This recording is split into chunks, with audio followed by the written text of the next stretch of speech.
Welcome to A Writer's War, a National Lottery Heritage Fund First World War Centenary project, produced by Chrome Radio for the University of Oxford's Faculty of Medieval and Modern Languages, in partnership with Year 10 students from Oxford Spires Academy.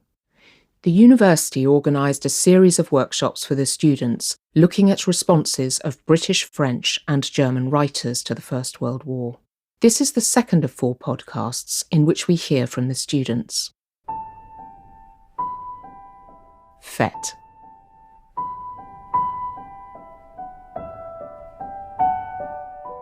My name is Mira. I go to Oxford Spires Academy and I'm in Year 10. We've been looking at some British poems and also some French poems, in my case because I study French, annotating them and looking at the context. I quite like the differences between the French and the British poems. The British ones were much more to do with what it was to be in that moment watching the war, whereas I found for the French ones they were much more patriotic and it felt more like they were talking about what it felt like to have the war in their country rather than being actually in the action.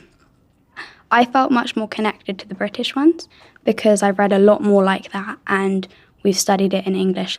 But then when I read the French ones, I saw that although they were going through the same experiences, it felt very different. And when I read it, I got a different feel from that. We went to Magdalen College to see the archives there, which I found very, very interesting. I enjoyed looking at how people reacted to the war. I wasn't very good at reading the letter because I'm not very good at reading handwriting, even my own. We were asked to write a poem about modern warfare using annotations so that it could explain for future generations what it was like to be in the war so that they could feel it a bit better. I enjoy writing poetry and we've done competitions at our school before, which I like, but I kind of struggled because I haven't really had a feel for what warfare is actually like.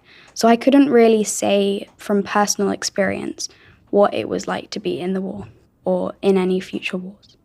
I think the workshops did make me more aware of what was happening, but also it helped me to understand the First World War a bit more than that, I think, and what it was like.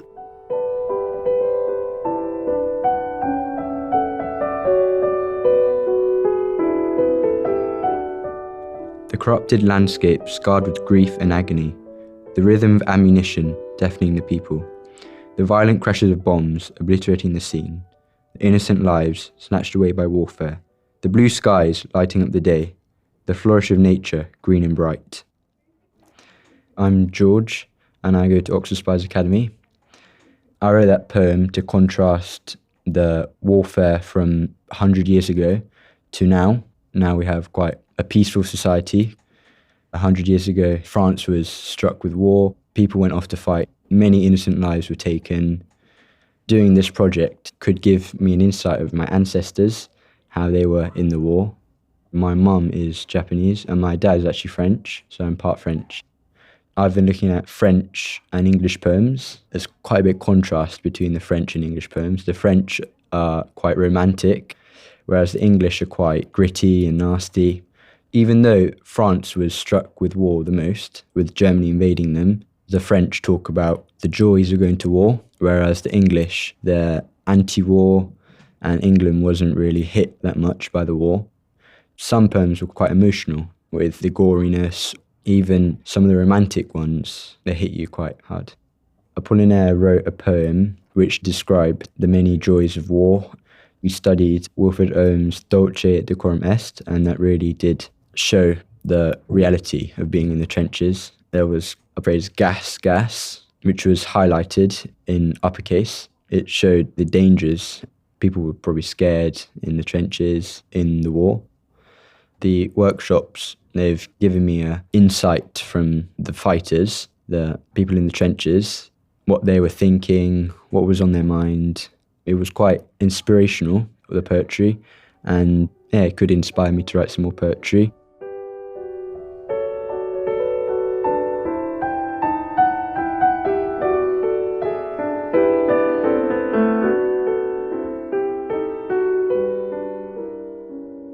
Hello, my name is Garrincha, and we're in OXFORD SPIRES ACADEMY. My family's from Timor-Leste, near Australia but south of Indonesia. We've been learning about French and German poets' views on the war. We've seen a variety of different perspectives. The poets are soldiers and also people who are being defended from the front lines. The things that made an impression on me, well, Apollinaire's quite a weird one. The way he describes the war, I think it was his way of coping with it, because despite being in this horrible, devastating war, he still thought it was art, it was fun. He even described it to be leisurely in one of his poems, along the lines of the cavalry. He was writing a poem to his girlfriend that was quite intimate, and he went on to describe the explosions to be bright and pink, like the nipples of a woman's breast. And I was very confused because I saw a poem from Wilfred Owen, Dulce et Decorum Est, and he described the war as this terrible, horrific place where people are dying all around you. I feel like the First World War was a real eye-opener to everyone around the world. And even though I've never experienced combat on the front lines, I still resonate with the people who suffered. And so writing a poem was quite intimate. I found it challenging at first, but as I delved deeper, I got into the mindset of how a soldier would think of what he would experience. Because these other poets, they didn't just describe it to us, they gave us an image of what it was like. I loved the workshop, personally. It was an eye-opener for me, because there was some stuff that I didn't know before. I didn't even know that French and English relations before the war were quite tense, because now, in the modern era, they're peaceful. It inspires me that we can't just forget about this stuff that happened before, because these poets, what they wrote, wasn't just to tell people, it was also to leave a mark, to show the world that we can't go through this stuff again.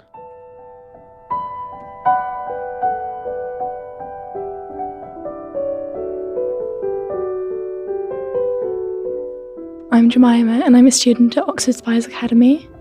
We've been doing workshops on different poets in the First World War from different countries. So poets from England like Wilfred Owen and Siegfried Sassoon, poets from France and Germany. I'm actually doing both German and French, but I decided to look at the French poets because I'm better at French. It was really interesting to see how the attitudes were very different between the English and the French. We were talking about how the French were much more patriotic. There was one extract from a book written by a French interpreter working with both the French and English armies, trying to get them to see the same side.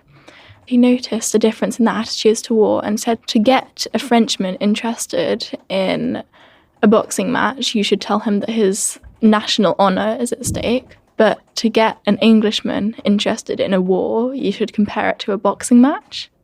Then after school, we went to Magdalen College to look at the archives. That was really interesting because you got to see actual letters soldiers had written home. There was a letter that a soldier had written home to the head of the college, and then there was another letter, which was the boy's parents replying to the head of the college because the soldier had died and the head of the college had written to his parents, and it was really poignant to see the actual handwriting of those people. What we also did was we tried to write our own poems about war.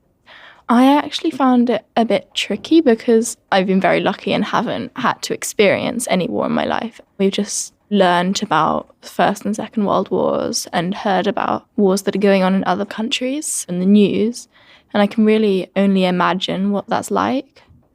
I feel it's almost slightly hypocritical to write about war if you haven't actually experienced it. I'd almost rather write about not having experienced war and the feelings that come with that when I hear about other people who are caught up in wars across the world. The workshops reminded me about the horrible reality that was World War I, that loads of people died and loads of lives were ruined because of it.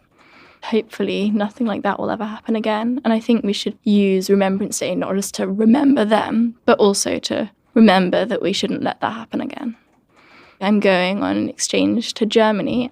There's this artist in Germany who makes these things called stumbling stones, which are really small blocks of metal about the size of cobblestones, and they're inscribed with names and dates of birth and death of people who were killed in World War II by the Nazis. We're going to go and look at those and clean them, and we're researching certain people who were killed by the Nazis. So it's interesting relating those people to what we've done here and thinking about both the world wars.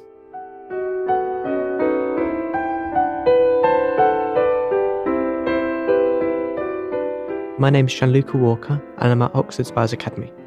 Over the past few weeks we've been analysing some war poetry from World War I, looking at both the English and French perspective of it. What really interested me was the attitudes towards war. The French were very patriotic and they saw war as not just a fight but also an act of art, whereas the English, for example Wilfred Owen in his poem Docet Decorum Est, was very visceral. He saw war as quite a disgusting thing and he was deeply against it. I think the reason that the English and French opinions were so different was the French sense of patriotism. We don't really have as much in England. What's really going to stick with me is how there's always multiple sides. Even if people are in agreement about something or working together, there'll still be multiple sides to even that story. Before these workshops, I knew a lot more about World War II than I did World War I, but this has really educated me about what went on and what the opinions of the public were in World War I compared to World War II. We wrote poems that were based on what would happen in a modern world war with modern technologies. So I wrote, "The outbreak of war shatters the silence of innocent happiness," which shows how the outbreak of war completely destroys the peacetime happiness that goes on and replaces it with a very vigorous sense of fighting. I've written "Marching feet and beating hearts drowned out by machines," which shows that in the modern era, machines are what are used to fight wars, not really people. It's more drones or bombs. Then the last few lines show that this is the pinnacle, and if we let a nuclear war break out, World War IV will be fought with sticks and stones, and we're going to go back to a kind of Stone Age. The outbreak of war shatters the silence of innocent happiness. Our marching feet and beating hearts drowned out by machines. Evacuation of our homes, leaving behind all we own. Now I know how World War III is fought, and I long for the days of sticks and stones.